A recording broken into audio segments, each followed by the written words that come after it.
Welcome, everybody. It's Friday, November 7th, 2014, the end of another week of programming, but wait till you hear what's coming up next week. I'll tell you about that when we get to the end. Right now, I want to welcome back to the show our old friend Michael Malice. Michael is the author, most recently, of Dear Reader, the unauthorized autobiography of Kim Jong-il.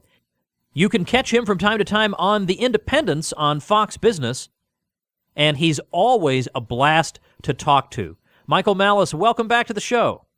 Thanks, Tom.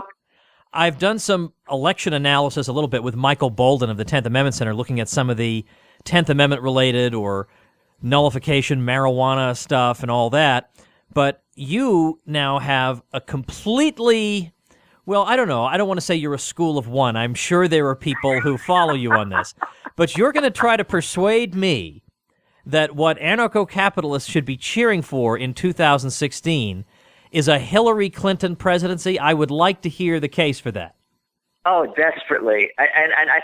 This is such a no-brainer to me that I'm surprised that more anarcho-capitalists don't see it. So let's start with two facts about Hillary Clinton that are completely indisputable.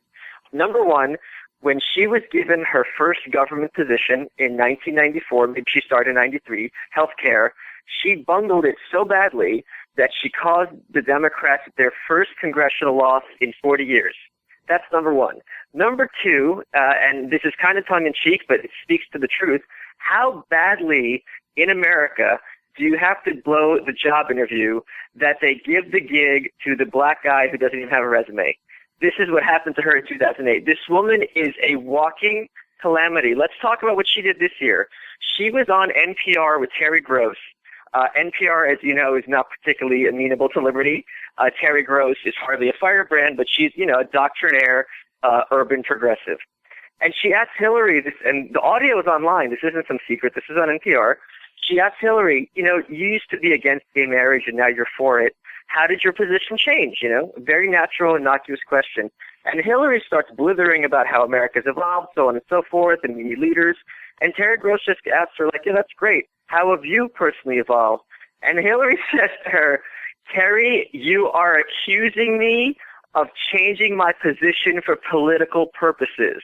Now, how far removed do you have to be from reality to consider Terry Gross to be some kind of covert Republican operative or covert Libertarian operative? And how tin-eared do your political instincts have to be to accuse her of this on the air? To go after the reporter as the enemy. I mean, this woman is completely out of her mind. And once she's in office, I think states recede in power not through having good politicians, there's no such thing, but through the incompetence of bad ones. I think that's the only hope we have for any kind of political progress in terms of rolling back the state.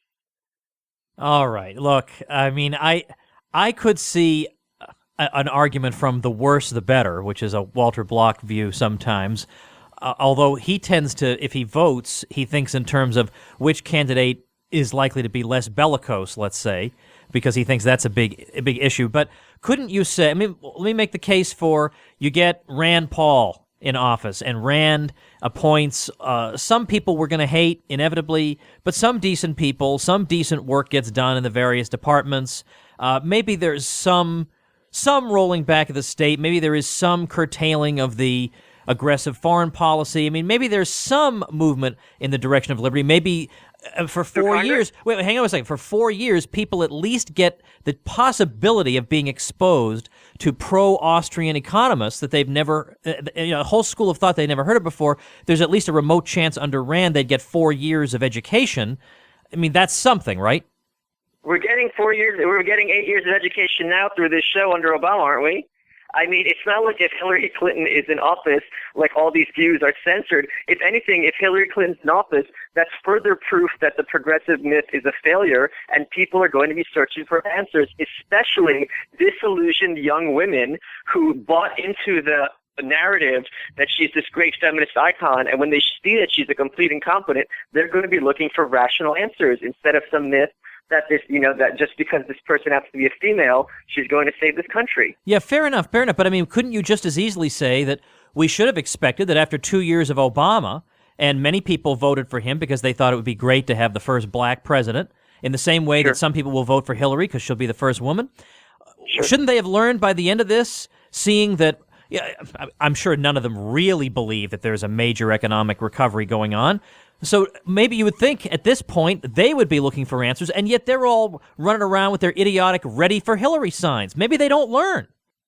What about I'm sorry, Tom, what about 2010 and the Tea Party and the fact that this is the first time we had any kind of coherent, organized pro-liberty, I'm obviously not a Tea Party member, but any kind of organized, coherent anti-government movement in this country for quite a long time? Are you forgetting about this?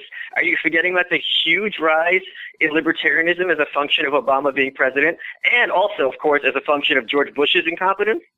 And his completely destroying the Republican brand as a vehicle for, spreading liberty even at home or abroad. Those are all wonderful things, and I will concede them to you gladly. On the other hand, I saw a recent poll that finds the older generation looks upon the word socialism unfavorably, but about 15% of the so-called millennials look favorably on the word socialism. These people are hopeless. Are you looking for democratic solutions for liberty? Is that what I'm hearing? I'm just telling you they don't learn. Your point is that maybe they'll learn after years of failure under Hillary. They don't. They're idiots. They're not going to. I'm sorry. I agree with you completely. They're not going to. Okay. Let's. We're on the same page here. Yes, I am more elitist than you. I assure you. Have no hope of people learning. Zero. My hope is. I do not. When people ask me why I'm an anarchist, I say it in one sentence. I do not believe in political solutions to social problems. That's anarchism to me in one sentence, and I'm sure you'd agree with that. If she is in there discrediting politics as a mechanism for political solution, her venality, her inability she lies about, she said that she was named after Edmund Hillary, even though he climbed Mount Everest after she was born. The woman cannot help but lie. Not only that, she's Nixonian, but she's bad at it. So she uses the state to kind of crush her political opponents and people she doesn't like, but she does it ham-fistedly and transparently. And the one thing that Republicans are good for, and it's not going to be cutting the budget, Tom, the one thing Republicans are good for is taking out the knives and going after people personally. Darrell Issa and Peter King and all these others, they could not wait to start taking her apart and having these investigations and completely destroying her personally. And as a consequence, her vaunted air of competence will be destroyed in days. Well, let me tell you another thing Republicans are good at, bootlicking. So suppose you get a Rand Paul president. I'm just playing devil's advocate here to make this fun. Suppose you get a Rand Paul president. All of a sudden, it'll be fashionable to be kind of libertarian. And these people are like, rabid dogs. There's something fashionable that's being draped before them. They're going to leap for it. Well, I don't think they're rabid dogs. I think they're non-rabid dogs and that they follow the herd. They follow the pack, right?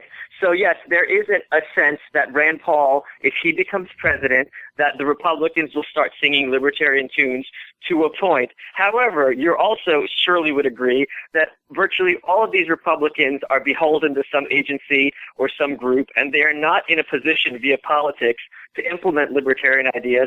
They're bought and paid for, and there's no other alternative than to be bought and paid for. And this is why politics is not a mechanism for freeing a country. All right, let me ask you this. Now, this is sort of unfair because it's a state-level question. And on the state level, politicians can do somewhat less damage for a variety of reasons. But of course, we had the gubernatorial race in Kansas, and of course, we had the election a few days ago. And Sam Brownback came out ahead, even though most of the polls were showing him losing this election, and he came and for most of the night he was losing. As the numbers came in, he was behind, and then suddenly he shot ahead. Now, I like Keen Umber. I've had him over to my house. He was the Libertarian candidate. He's my preferred guy, but my view at the state level is that I don't go for this. The Democrats and Republicans are indistinguishable. At the state level, they're clearly not, because under Brownback, I don't pay any state income tax anymore because he passed a initiative saying that if you earn self-employment income, that's not subject to state income tax. Well, I got a $15,000 tax refund because of that. I mean, that's great. That means I don't have to fly around the country as much anymore. I can spend more time with my family. That's a practical way in which my life was improved because of this situation, and it would have been taken away from me if the pinko had been elected. So why should I not, in that case, say I want the Republican to win? I'm going to be glib and tweak your nose a little and say, Tom Woods, I look at the data, and I only look at the data, and you're not looking at the data. What the data says is when we have a leftist doctrinaire president, we have the most Republican governors and state houses in 100 years. Is that not what the facts say? Is this not a function of Obama? Well, I mean, maybe you scored a point, but I'm trying. No, hold on. I'm trying to score a point on an issue we haven't yet really brought up, which is the issue of voting versus non-voting. And I don't really take a dogmatic view of this. I feel like I voted for Ron Paul just because I felt like the guy's working so darn hard. I would feel like I'm spitting in his face by not taking the 2 seconds to go vote. But I realize, I know your vote isn't going to make the difference. Like, I understand all the things. If I voted, it would be just to feel like part of the movement. And there's almost never anybody I feel that I would want to vote for. But the point is, the idea that, well, nothing's really going to change by voting clearly is untrue, because my taxes are much lower now because voting took place for this particular individual, right? So if you hadn't voted, the outcome would have been different? Okay, I understand. It makes no rational sense for a given individual. But the collective entity, the collective process of voting. No, that's why I stopped myself. The process yielded this outcome. The process yielded this outcome of phone banks and organizing people and getting them to the polls yielded you the outcome of lower taxes for me. Yeah, okay, that's great. I want to abolish taxes. I don't want to just lower them. I'm not a moderate. Okay, and we did for me, we abolished the state income tax, and I feel like we should extend this loophole to the whole state. I'd like to see that happen, but I can't say to myself, well, all political activity is a waste of time because 15 grand tells me it's not. But where are you saying that I'm saying this? All I'm saying is that what you're asking for is a consequence of a reaction. Like I said earlier. No, I get that, but I'm thinking about your Guardian piece about not voting. Okay. So I've unjustifiably thrown that into the mix without telling you. Oh, okay. Well, I'm familiar with that article, having written it, so I'll be glad to address it. So let me just talk to the audience briefly. Okay. So what you're referring to is I wrote a piece for the Guardian, which is that far left British newspaper, about why I personally don't vote. And there are two things in that article that I specifically say. Number one is I reject completely, and I think this is a function of progressivism that maybe you might not be falling into. I'm very curious to hear what you are. The Kantian universability principle, which means the statement that if I am going to morally do something, it should be something that I can advocate everyone do. I reject that completely. A big function of hardcore progressive leftism is this idea that the personal is the political. That what I do should be replicated, nationwide in the social sphere. And I think that's absolute madness. I don't agree that if you say, well, if everyone acted the way you do, then what would happen? I'm an outlier. I will never be in a situation, even among ANCAP circles, where everyone acts the way I do. So I think it's a very false thing to say, if I do something, therefore I'm advocating for other people to do or not do, or refrain from this, because their value is subjective, and they can live their lives however they wish.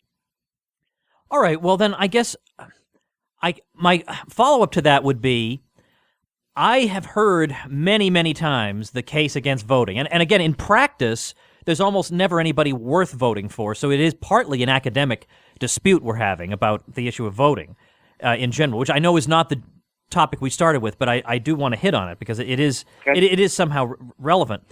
But people say, look, you're never going to get what you want through voting, and that's true. I mean, I'm not going to get the kind of society ultimately that I want through voting. The whole system is corrupt, and it's necessarily so. It's not just because bad people are involved. Right. I totally understand that.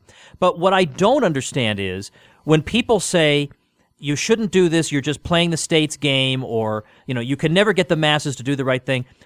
It makes me wonder, then what is your vision of social change whereby we do get what we want and it doesn't involve politics? Now, I can imagine a misanthrope, which sometimes I am, frankly, saying, well, look, there isn't one. There is no path to a free society. You've got to just carve out as much freedom for yourself as you can, and if the masses want to enslave themselves, then let them go do it. But what is your response? Well, first of all, I would just the argument against voting, which I didn't touch in the Guardian article, because I'm very loath to give people advice on how to live their lives. I think that's a kind of inappropriate thing to do in general. But what I would point out with voting is the opportunity cost, because if you want to, if someone wants to make a difference, that 1 hour it takes to go vote, you can, foster a puppy, you can, mentor a kid, go to an old folks home where people are lonely and just spend time with them. I mean, there's a lot of things that 1 hour time can do that I think people would much rather be in some kind of mass movement than to actually sit down and with minimal effort, increased utility in another being's life enormously. So that's why I would say I'm actually opposed to voting, not in terms of practicality, but in terms of opportunity cost. Now, in terms of what is the answer if it's not politics, in my view, the only progress that has happened, in the last decades has been completely a function of technology and philosophy. It has been a function of decreasing the ability of the masses to control other people's lives. Let's look at it this way.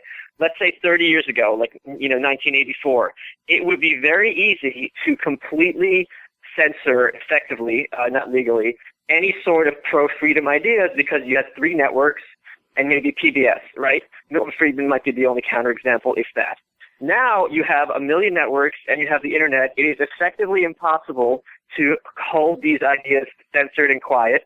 And in fact, this is, I think, a big reason why you have such a growth of pro-freedom ideas because, back when you and I were kids, Tom, that libertarian's that freak in high school that no one wants to talk to. And now you go online, you're like, hey, you're not a freak. You're just an outlier who's pretty smart and got it figured out. And there's lots of other people like you. And that psychological need for community, which all humans have, has been met. And that fosters these ideas going forward. And technology, I think, is the only thing that's going to prevent the state, because if the state has a gun, there's no reason it's not going to use it. Last time you were on the program, we talked about your book, Dear Reader, the unauthorized autobiography of Kim Jong-il. How can you bring North Korea into the mix when talking about U.S. politics? It seems like such a caricature of the state. Does it have anything to teach us at all here in the U.S.? Well, I only in the last month, there's this whole, this is a whole big segment which I won't get into with this whole Gamergate nonsense. And how people are having their, lives destroyed and their, information made public. And there's so many people who are getting fired simply because something they've tweeted or something, they've written in a blog post 8 years ago. And working in the North Korean space and growing up in a Soviet household, it only recently became apparent to me that this is something that Americans don't get, but that has been beaten into me since I was a kid, which is when you grow up in North Korea, or if you grew up in a Russian household, you are taught, and I don't know if I was taught this explicitly or intuitively, but you are taught to always be aware of who has power over you, and to always be aware that they will have no problem using it for absolutely arbitrary reasons. So there was a book written about me called Ego and Hubris, and there was an anecdote in there where I had kind of a minor discussion in a business class in college. And the next day when I came back, the teacher had written me a letter saying, until I apologize for challenging him about the nature of copyright, I would not be allowed to speak in class. And it was absolutely crazy. It made no sense because it's not like our voices were raised or I was kicked out of the class. It was just a complete, and it was on topic. It wasn't, I was attacking personally. So I took that letter and I went to his boss and I almost got him fired. But that's something that, North Korea, someone from North Korea, someone from Russia would never do. You don't put it in writing. So I think what people need to understand, learning the North Korean lesson, is the NSA is watching. The left is watching. You have to be very, very careful of what's going on, and things in this country are going to get a lot worse before they get better. And these people will use any mechanism they have to destroy you personally or politically or professionally. And I think a lot of libertarians are a little naive because they're shocked when cops are doing these things or people are getting arrested for arbitrary grounds, but that's the nature of the state.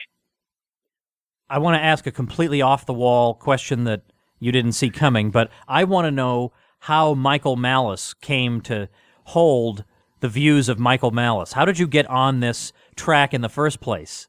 Oh, this is a great, great story. Okay, this is a great story, and you're going to laugh, and I'm fine with it because I understand the absurdity. Okay. When I was a kid, there was a television show called what was it called? Family Ties. and it had Michael J. Fox playing Alex P. Keaton. Yeah. He was the only person on television who looked like me and reminded me of me because he was snarky. But he was also very smart. And he kind of was this little guy with a lot of guff to him. And I never could watch the show. I resented it enormously because they made a clown out of him. I felt moral umbrage that this character wasn't being put on a pedestal and was, treated sometimes dismissively. So he was my role model growing up. In second grade, I had an attaché case that I would bring to school, trying to look like a little yuppie. It must have been incredibly adorable in retrospect. And growing up in New York, espousing these kind of, they would certainly not be libertarian, espousing these conservative views is really a great way to be obnoxious and to be a punk. Because when you have teachers who have just indoctrinated in, just thoughtless progressive, nonsense, as opposed to, there's plenty of thoughtful progressives, but most of them don't become, middle school, high school educators. And I would antagonize them constantly to my great delight, and they would not have answers for me because they weren't too bright. And this was a source of great, great pleasure. So when I went to college, I thought I was a Republican. And then I started reading Rand. I don't remember who it was. I was in the student lounge, and the Laissez-Faire Books catalog was just sitting there. And I was like, oh, what's this? And I start looking through it. And there's Andrea Rich on the back, sitting in a stack of books. And all these books looked very, very interesting. And I started reading them. And then I was in this bookstore in Manhattan's Upper West Side. And I was looking through the Ayn Rand books because the covers all had an Art Deco style. Nicholas Gaetano made them. I thought they were very appealing. And I was reading the back cover of Atlas Shrugged, and it was described as, this is the story of the man who said he could stop the motor of the world and did. And I thought this was a science fiction novel a la Ghostbusters 2, because Ghostbusters 2, there's this literal engine underneath Manhattan that kind of has gears in the thing. It's like, okay, there's some kind of gear in the center of the world. And I was going to pick it up, and the guy next to me yelled at me. I didn't know who he was. He goes, no, you have to read Anthem first. If you like it, then you read The Fountainhead, and then you read Atlas Shrugged. And that's exactly what I did, and it really opened my eyes. And then I interned at Cato, and I was still kind of a young Republican, and they knocked a lot of sense into me, not enough. And the older I got, the more I started reading about elite theory and kind of mob theory and social psychology, and that really made any kind of appeal to politics go by the wayside. And, of course, North Korea completely solidified my impressions of the state and the nature of the state. All right, let me jump in with a couple comments on that. First, on Michael J. Fox. I used to watch Family Ties regularly as a kid growing up in the 80s. What I found interesting later on, looking back on it, was how badly the left portrays conservatives. They don't understand what conservatives believe at all. They don't even take 5 minutes to try to understand. So they portray this young conservative as having a portrait of Nixon on his night table. Like, Nixon? Right. The guy, right. I mean, I could go on. I was trying to list them when I had Pat Buchanan on, who tried to make the case for Nixon. I was listing all his outrages. Why would a conservative support him? Or he does a term paper. Alex Keaton does a term paper on why Hoover was a great president. That's not our view. Well, he's a conservative. He wasn't a libertarian. But let me just jump in here and circle back to what we were talking about earlier. Look at everything that happened under Nixon for the left. Are you telling me that Hillary Clinton, her psychology, is not Nixonian to the core? Oh, and I agree. I thought it was an apt comparison. Now, on Ayn Rand, though, let me jump in on that. I read all her novels, and I actually didn't like Anthem at all. The others I really did like. And I actually thought that my entry point was We the Living, which I think is overlooked too much. Because, of course, We the Living is set in the Soviet Union, where she herself grew up. And it's a very, very compelling story and shouldn't be missed. In fact, a friend of mine who owns Rothbard.com, he never read Rand, and he asked me what he should read, and I recommended actually We the Living, because if he's already an ANCAP, he doesn't need to be persuaded. But that story really is kind of tugs at your heartstrings, is very emotional, and it's very chilling because it's not some fantasy alternate universe America like Atlas Shrugged is. This is real life, and this is what the state really needs in practice. And I love there's an exchange in there. I remember it after all these years. I must have read that when I was 21, maybe. I mean, a really long time. That's half a lifetime ago for me. But I remember an exchange in which the young woman is talking to the communist, and the communist is saying to her, "Let me guess, you admire my ideals, but you loathe my methods." And she says, "I loathe your ideals." That's awesome. But I like your methods. And then when Rand reissued the book in 1959, she cut that out. She did? It's the best part. Yes, it was original. Okay, so let's talk about Rand a little. So originally, and you can see it coming that this is a play on words, right? She's like, she goes, I loathe your ideals, but I love your methods. Maybe I wouldn't go as far as you. So she says originally, Rand struck that in 1959. So We the Living came out in 1936, 1,500 copies. It started selling well, but then the publisher Macmillan had destroyed the plates and it went out of print. They re-released it in 1959, and when they did that, this is after the success of Atlas Shrugged from 1957, Rand went through with the fine-tooth comb and made some edits, and this was one of the big edits that she made.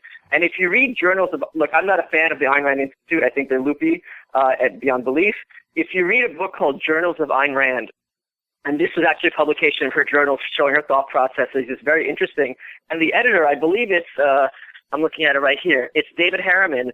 He admits, as he goes through it, that Rand was originally heavily influenced by Nietzsche, but as she grew up, all the Nietzscheanism dissipated it, like he describes it as water off a leaf, leaving no residue whatsoever. And I'm like, has this person ever met another human being? How is that psychologically possible for someone to have a profound influence on your philosophical development to leave literally no trace as you grew up? I think it's just absolute madness. But that's how they regard her, So I agree with you completely about We the Living. It's an absolutely amazing book and very, very overlooked. All right, listen, we're going to cut it off here because you and I could just go on forever, as indeed we did when we finally met in person last month in New York City, and our lunch became 2 lunches because my wife was back in the hotel room, and you and I just blah, blah, blah, blah, blah the whole lunchtime, and I called her up and I said, "This guy's great, you got to come out for lunch with us too." So you came, you're a good sport, you went out for a second lunch with us so that she could meet you, and we just had a fantastic time. I enjoyed it. Yeah, it was wonderful. Loved it. Yeah. So I'm going to, of course, look you up the next. I mean, I try to get to New York at least once or twice a year. So the Michael Malice lunch is now a fixture of my time there. Well, listen, thanks for your time today. Let's get people to visit you over at michaelmalice.com. And, of course, you've got your social media links there as well. And people can catch you as a semi-regular, I think, over on The Independence on Fox Business. That's right, yeah. Where I tweak the establishment in the state on a regular basis. Well, thanks again. I appreciate, especially you were pinch hitting for someone who fell through, and boy, this was great. I like somebody who goes toe to toe with me like that. That was good. We're going to do more of that. I love it, Tom. All right. I absolutely love it. Thanks again. Thanks, Tom. All right, everybody, before I let you in on what's going on next week, let me remind you that my new book is out. It's zingy, it's fun, it's informative, it's why you listen to this show. It's called Real Dissent. A libertarian sets fire to the index card of allowable opinion. Find out about it at realdissent.com. You can get the audiobook that I narrate for free if you haven't yet gotten a free audiobook through tomwoodsaudio.com. You are entitled to one, and I narrate Real Dissent myself. Of course, you can get the Kindle edition of the book, too, at realdissent.com or at Amazon. But you can also get it as a supporter of this show. If you enjoy these programs and you're benefiting from them, then consider becoming a supporting listener at supportinglisteners.com. And in addition to the Kindle edition of Real Dissent, you get lots of other great goodies. The courses that I've prepared, hundreds of lessons that I've prepared for the Ron Paul Homeschool program. These are all advanced, so you won't feel talked down to when you listen to them. All kinds of things just for you guys, plus a lot of discounts and transcripts of all the interviews. So check that out over at supportinglisteners.com. Now let's look at what's coming up next week. Next week we're going to start off with Jim Grant. Jim Grant, if you don't know this guy, is just going to be such a treat to listen to because he's super smart, but he's also very punchy. He's just an outstanding guest anytime you see him on one of these financial shows. And Ron Paul invited him to testify at one of his hearings, and he just stole the show. Absolutely fantastic. And it turns out he has a brand new book on, guess what? The Forgotten Depression of 1920 to 21, a topic I've written and spoken about myself. So we'll definitely get into that. Ben Swan returns to the program. He's a favorite of the listeners here.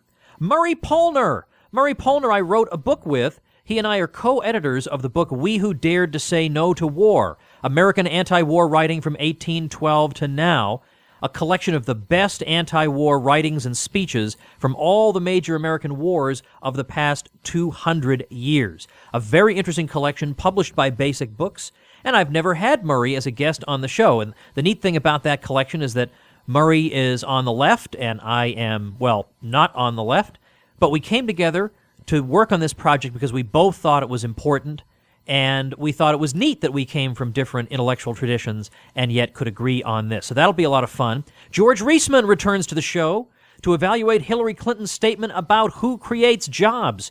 Is it corporations or is it aggregate demand? Are you creating jobs when you go out and buy stuff at the store? We'll sort that all out with George Reisman. And finally, we will talk to Alex Epstein, author of the forthcoming book, The Moral Case for Fossil Fuels. We will talk to him on the release date of that book, which is next Thursday, November 13th. So make sure and join us for these episodes, and if you haven't subscribed yet, think of the terrible tragedy of missing out on one of these precious gems. You can subscribe for free via iTunes or Stitcher using the convenient little buttons you'll find over at TomWoodsRadio.com. Thanks for listening, everybody. We'll see you next week. The Tom Woods Show.